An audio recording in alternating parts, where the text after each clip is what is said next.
Boa noite, na paz do Senhor Jesus. Estava pensando aqui na palavra e observando as nuvens, que está no período de inverno, como está chovendo bastante, eu comecei a observar as nuvens, comecei a meditar na palavra de Deus. Quantos tipos de nuvem nós temos? E eu, observando, nós temos 3 tipos de nuvem, fora a nuvem de poeira.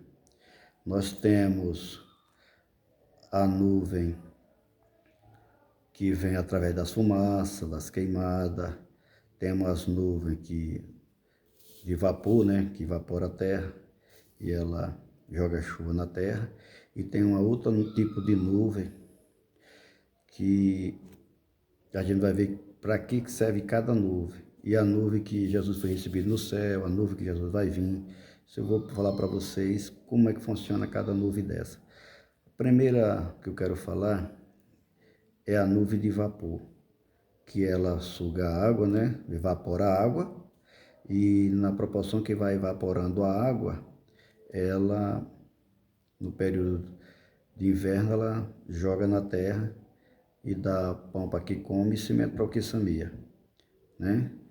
E nessas nuvens tem variedade de cor. Você pode olhar que tem várias cores dela, uma mais clara, outra mais escura, dependendo do carrego de cada uma. Tem delas que fica muito escura quando elas estão muito cheias d'água. Isso vocês sabem. E essa nuvem serve para isso. E qual é a outra nuvem? A nuvem de fumaça, que vem as queimadas, ela sobe, entra na atmosfera, e aí que os cientistas ficam falando sobre a camada de ozônio, sobre o aquecimento global, você entendeu? E aí causa essas coisas na Terra, destruição e tudo mais. Os cientistas se preocupam muito com esse tipo de coisa, né? Você viu o que aconteceu na Amazônia, teve 48 cidades que ficou coberta com fumaça, né? Que a queimada foi muito grande, por causa da seca, né? Aí vem os rios que secaram, aquela coisa toda. Então essa fumaceira está tudo na atmosfera e o calor vai só aquecendo cada vez mais, e esse calor não faz nada bom por causa do aquecimento que vem de toda a fumaça que joga para cima, que tem essas nuvens aí para cima. Então esses 2 tipos de nuvem, uma que aquece o planeta e a outra que serve para chover. E essas nuvens de fumaça, você tem uma ideia, ela faz a derretida da geleira da Antártica e vai aumentando as águas dos mares e as nuvens vão pegando cada vez mais, vai evaporando cada vez mais água. É por isso que tem lugar aí, em vez de chover um mês, chove em um dia só, o que é por mês. É igual você pegar um balde d'água na metade e ele cheio. Se você jogar água só na metade, é claro que vai pouca água. Se for um balde cheio, é mais água. Então, o que acontece com as nuvens é esse. Quanto mais água eles vai desencadeando, subindo no vapor, mais ela cai. E vai acontecendo o que está acontecendo. Também é profecia, né? Porque vai ter essas coisas todas. Então, é necessário que isso aconteça para o Filho do Homem se manifestar nas nuvens, né? E a outra nuvem que eu quero falar é a nuvem que Deus falou para Moisés assim, para receber as 10 tábuas, ou seja, as tábuas dos mandamentos, né? Os 10 mandamentos. E aquelas 2 tábuas, estavam os 10 mandamentos. Que no livro do Êxodo, Levítico, Deuteronômio, na verdade, no Gênesis, e você vai ver, nos 5 livros, o Pentateuco, você vai ver que está ali os 613 estatutos que foi dado os mandamentos, e dos mandamentos, nesses 5 livros, você vai ver os estatutos, principalmente no Êxodo do Levítico, você vai ver muito os estatutos, que foi falado para os filhos de Israel, que são 613, né? Dentro dos mandamentos foi tirado esse estatuto.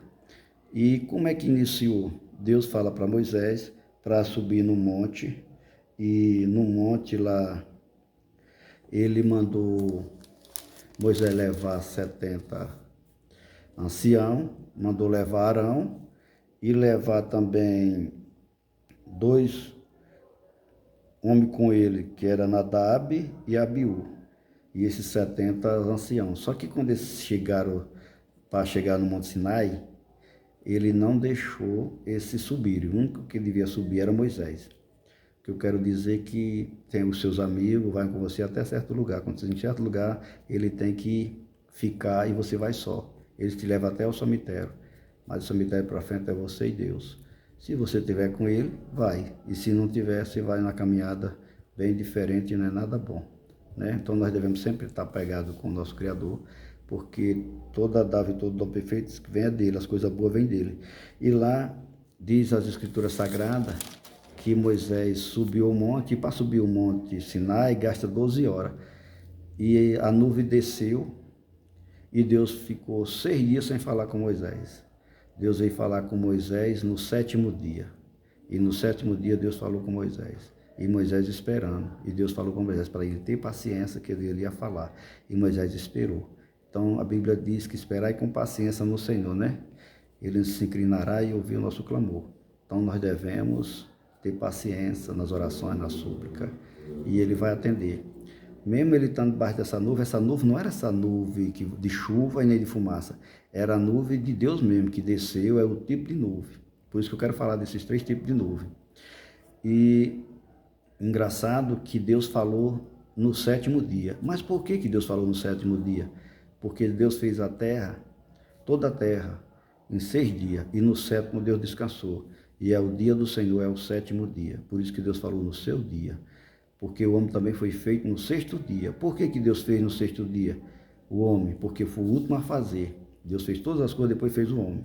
E a gente fica analisando, nós pensamos que o dia de Deus é igual a esse nosso. Não é. Pode ser com 1000 anos, 1000 anos como um dia.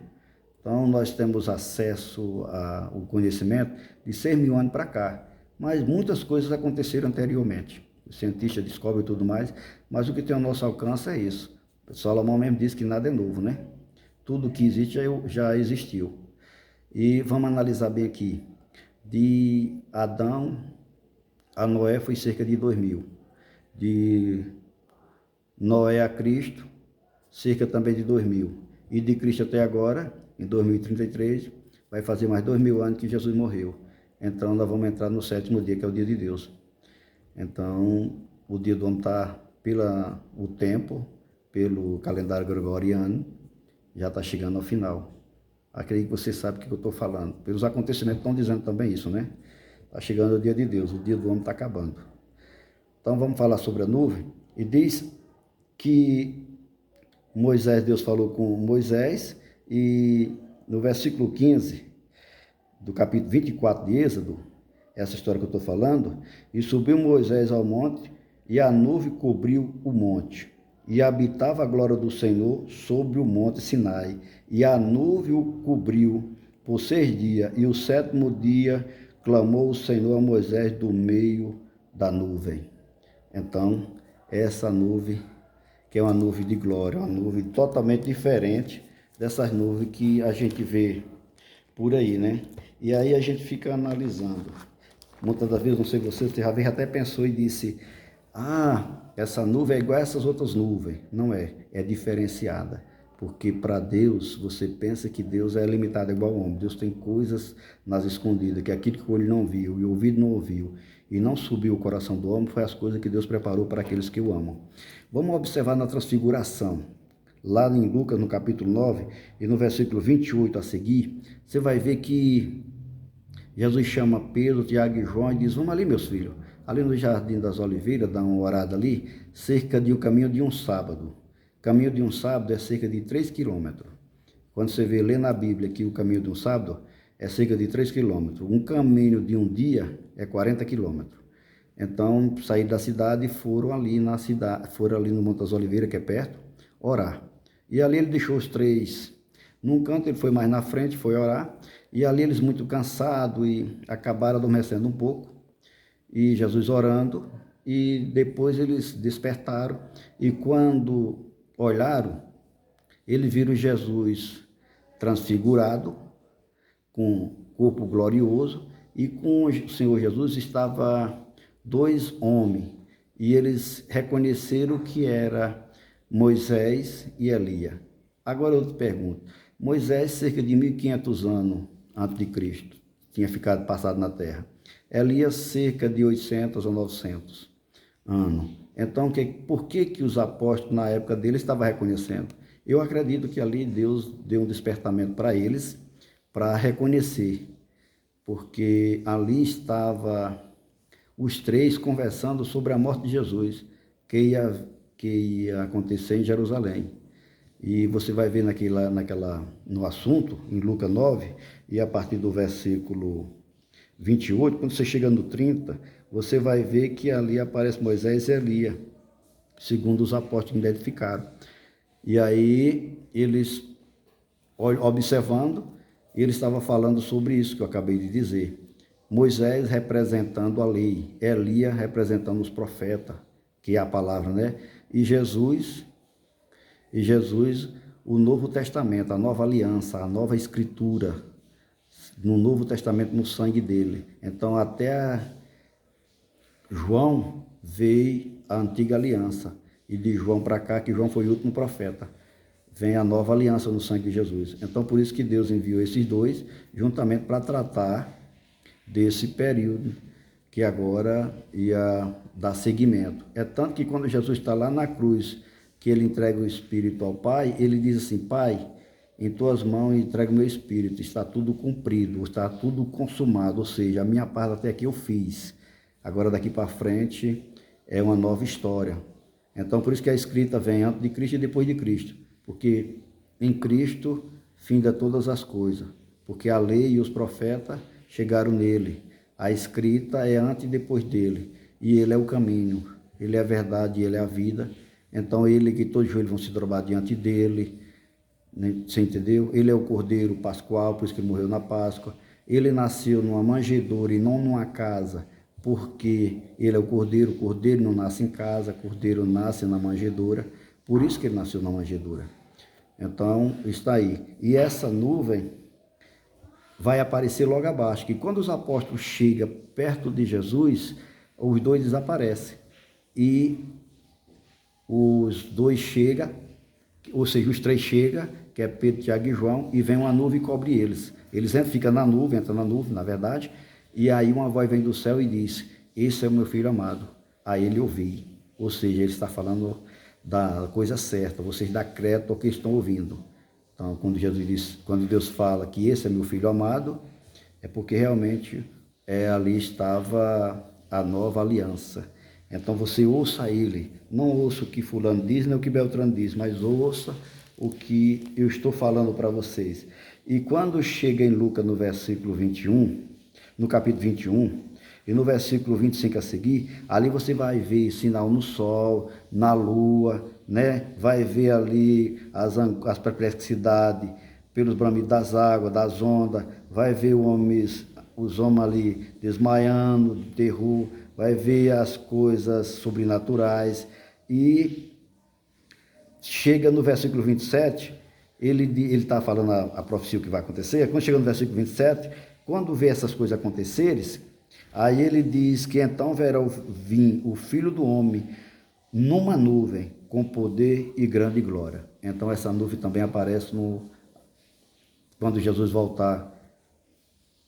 Ele vai vir nessa nuvem, vai aparecer nessa nuvem. Só que essa aqui, eu creio que essa nuvem é depois da grande tribulação que ele vai voltar. Antes as pessoas vão ser arrebatadas, igual a Bíblia fala, né? Lá em Tessalonicenses, não é? O mesmo Senhor descerá do céu com voz de arcanjo e com trombeta de Deus, que morreram em Cristo, ressuscitaram primeiro, depois que nós que ficávamos vivos, seremos arrebatados juntamente com eles, a encontrar com o Senhor nos ares. Então, 1 Tessalonicenses está escrito lá no versículo 16, parece capítulo, não sei se é o 4 e 16. Então, o que acontece? Ou é o 2 e o 16, eu não estou bem certo assim, eu tenho que conferir lá.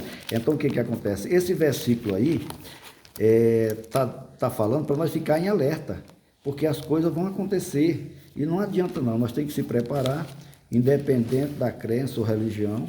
O importante é que o Cristo ressuscitou e que nós temos que estar crente e firme nas promessas dele.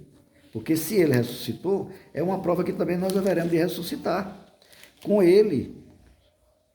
1 Tessalonicenses 4 e 16 e o 17, que eu acabei de falar agora, viu? Para tirar dúvida. Se alguém tiver dúvida, 1 Tessalonicenses, capítulo 4, versículo 16 ou 17. Certo? Então, nós temos que se firmar. E você tem uma ideia. Vou falar da nuvem novamente. Quando Jesus ficou na terra 40 dias, que ele ficou com as pessoas, ele começou a falar para os apóstolos: olha, vocês vão pregar a palavra. Ide por todo mundo e pregar o evangelho a toda criatura. Quem crê e for batizado será salvo. E quem não crê será condenado. Vocês começam por Jerusalém. Você começa por Jerusalém, vocês vão por a Judéia, por Samaria e até os confins da terra. E quando ele estava falando isso, no capítulo 1 e de Atos dos Apóstolos, e no versículo 8, ele está falando essas coisas, e aí de repente ele começa a subir, e eles começam a olhar. Eles começam a olhar, e no versículo 9 do capítulo 1 de Atos dos Apóstolos, quando ele for olhando para cima, lá em cima ele é recebido numa nuvem. Então, é essa nuvem que é diferenciada. E aí ele é recebido na nuvem, e aí ele encobre. E aí, de repente, os pessoal que estava com ele ali, cerca de 120 pessoas, olhou e apareceu 2 homens. E os homens olharam para ele e disseram: por que vocês estão olhando para cima? Esse mesmo Jesus que vocês estão olhando para cima, esse mesmo Jesus, um dia ele há de voltar, assim como viste ir, ou seja, numa nuvem. Entendeu? Então, são as coisas de Deus que muitas vezes a gente lê e não entende. Aí a gente fica observando o seguinte: